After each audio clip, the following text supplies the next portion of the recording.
Facebook নিয়ে আমি সবসময় আপনাদেরকে বলি যে ফেসবুকে আমরা কিভাবে কাজ করব। দেখেন, ফেসবুকের কিন্তু একটা গাইডলাইন আছে, প্রত্যেকটা জিনিসে একটা গাইডলাইন আছে। তো ফেসবুকে একটা পেজ খুলছেন, আপনি উড়াদুরা ভিডিও বানাচ্ছেন, তাহলে কিন্তু আমরা কোয়ালিটিটা নষ্ট হয়ে যাবে। তো সেই জন্য কী করবেন, আপনি যতটুকুই করবেন সেটার জন্য একটা সৌন্দর্য থাকে, হ্যাঁ, এবং একটা গ্রহণযোগ্যতা থাকে মানুষের ভিতরে। ধরুন আপনি একটা পেজ খুলছেন, আপনি পাগলামি সাগলামি করতেছেন, আপনি ভাইরাল হয়ে যাচ্ছেন। তো এইগুলো করলে কিন্তু আপনি কন্টিনিউয়াসলি পাগলামি সাগলামি করতে হবে। সো এটা মাথায় রাখবেন।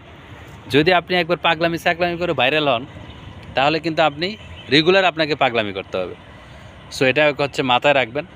সো এই জন্য এই ধরনের চিন্তাভাবনা থেকে আমরা ভালো কন্টেন্ট তৈরি করি, ভালো ভিডিও বানাই, যতটুকু বানাই অন্তত মানুষ যেন আমার কথাগুলো বুঝতে পারে এবং মানুষকে যেন ইম্পর্টেন্ট কোনো মেসেজ দিতে পারি, সেই হিসেবে কিন্তু পেজটা খুলবেন। পেজটা খুলে আপনারা সেখানে কাজ করবেন। শুধু আপনি উড়াদুরা ভিডিও বানাচ্ছেন, রাতারাতি ভাইরাল হওয়ার চিন্তা ঢুকে গেছে মাথায়, তাহলে কিন্তু আমি মনে করি সেটার জন্য আপনার ভালো কিছু বয়ে আনবে না। সো এটা অবশ্যই মাথায় রাখবেন, ভালো কিছু করেন, পেজটা আস্তে আস্তে ধীরে ধীরে বড় করবেন। সো আপনি সফলতা একদিন হবেই। সবাইকে অনেক ধন্যবাদ।